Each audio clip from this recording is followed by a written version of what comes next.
Hello everybody. Hey. You doing well? Right, enough of the pleasantries, here's some jokes. So it's good to be at an actual proper gig with some proper comedians, because last week I did a gig where an actual clown was performing on stage right before me, right? And that is a tough act to follow. Or should I say, big shoes to fill? So I am in my late 20s, my very late 20s. I'm 38. So I'll be 40 at the end of next year, Gareth. I think I'm really better than you. And I'm new to comedy. I've only been doing this for about 6 weeks. And I acknowledge this is a late age in life to start a career in comedy, but, right, think about it. Donald Trump never held, I've not got to the punchline yet, never held a formal political position before in his life, right? He was 70 when he started his presidency earlier this year. And that is a very late age in life to start a career in comedy. I think you can agree with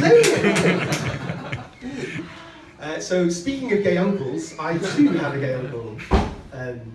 I need to work on the intro to this joke. But when my uncle came out, right, it was a massive shock to the whole family. Like, you're not ruining my punchline or anything, come on through, come through. Just goes to the toilet, yeah. Is anyone else wondering, is she going for a wee or?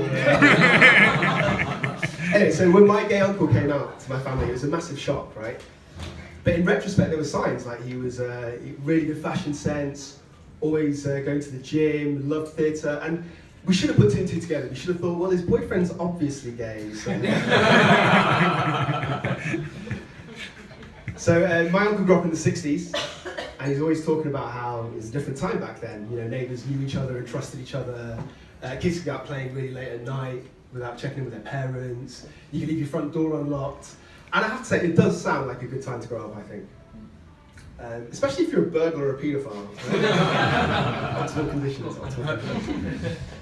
I recently received an email that I found personally quite offensive. Right, it was like an advert for extra strength Viagra. Would you be upset with such an email? No, they're good, man. Yeah. Maybe that's how you see it, but I was quite upset. I was really upset. In fact, I showed my wife. And I was like, look at this. Why did you just send this to me?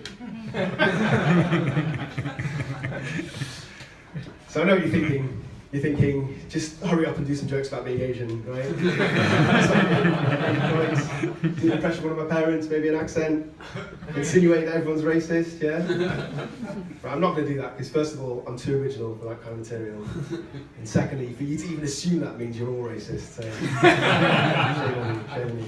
I'm not going to do any jokes about my cultural background or my religion. Cross my heart, hope to die. But then get reincarnated because I'm Hindu. That's right, that's the exact opposite of what I just promised, and there's nothing you can do about it.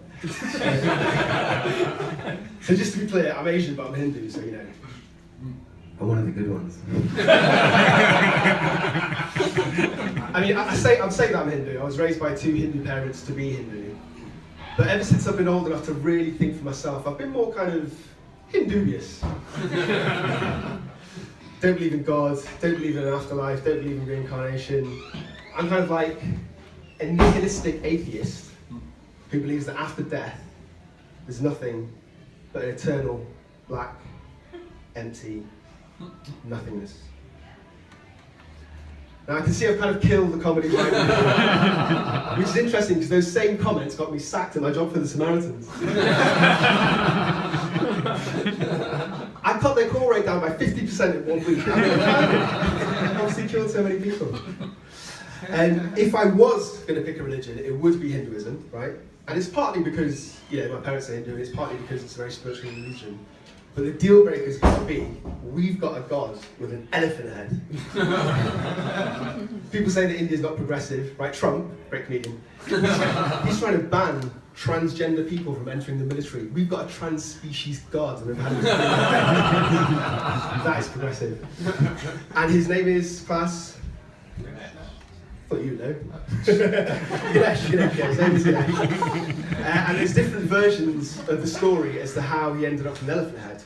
So, Shepherd's Bush. Do you want to hear the version of the story that I was told as a child? I said, do you want to hear the version of the story that's told? Yeah. That's a shame. I'm just going to tell you the version that works best with the following joke. So Ganesh's mother, Parvati, was a goddess. Ganesh's father was Shiva, the god of destruction. Right? Little yawn there. And so Shiva went off to war for many years, leaving Parvati behind pregnant without knowing it. And just to be sure, it was definitely Shiva's child, right? This is an ancient sacred Hindu legend, it's not Jeremy Kyle, okay? While he was away, Parvati had the baby, Ganesh, who grew up into a little boy. And he was a good kid, normal boy. Human head. And then when Shiva came back from war, Ganesh was guarding the family house, and Ganesh didn't let Shiva in because Ganesh didn't know that Shiva was his dad, and Shiva didn't even know that he had a son. So I guess a little bit Jeremy Kyle-ish. But, so they had a massive fight, and Shiva, a fully grown, responsible adult god, cut the head off Ganesh, a little boy, his own son. Are you're not disgusted by this, you barbarians? Like, call me a lefty liberal, but in my book, losing your temper and decapitating a child is usually not appropriate. It's never appropriate. It's never appropriate. But to be fair, he's god of destruction. He's not the god of negotiation. Anyway, as legend has it, or as my version of legend has it, Shiva realised that Ganesh was his son because he saw a symbol on one of the weapons. So he goes out to the forest, cuts the head off the first animal that you can see, and puts it on Ganesh's body. Why did he do that? Anybody? To save his life, obviously. You can live without your head for a couple of minutes, right? But to me, the most amazing part of this story, right, is that when Shiva brought Ganesh with an elephant head back home to his wife, Ganesh's mother, Parvati, she was cool with it. And just to put that into perspective, Shepherd's Bush, right? I've got 2 little boys. Last week, I picked them up from nursery and I accidentally brought their wrong coats back. And my wife went mental. And bear in mind, Shepherd's Bush, that I even managed to bring them back with their correct original actual heads. But Parvati was cool. She just turned around to Ganesh and she said, "Hey little buddy, heard you had a rough day." No. What elephant head? I didn't even notice it. No. I'm sure the kids at school definitely won't bully you.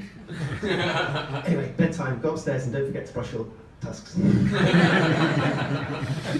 I'm glad you laughed at that bit because that's a new piece. It's quite long. Really awkward and embarrassing. And there's nothing you could have done about it. So I said before that I need to stand up, right? And that's not strictly true because I actually did a bunch of gigs literally like 10 years ago. But I soon gave up, and the reason I gave up was because my comedic insights and sensibilities were a bit sort of misaligned from the audience back then, and I wasn't funny. But now I've returned to stand-up and things are going better, and I know it's going to sound really arrogant to compare myself to one of the most worshipped and revered sort of messianic figures of all time, but I just feel a connection with the story. Yeah, like my return to stand-up, everyone thinking he was dead, and then he got miraculously resurrected. And I guess what I'm trying to say is I can't help it. I think of myself as the Craig David of stand-up comedy. And just like Craig David, I met my wife on a Monday. I took her for a drink on Tuesday. We were making love by Wednesday. It was a Wednesday, but 3 months later. And on Thursday, Friday, and on Saturday, she sends me an email about extra strength Viagra. There's my joke, Shepherd's Bush. Thank you very much.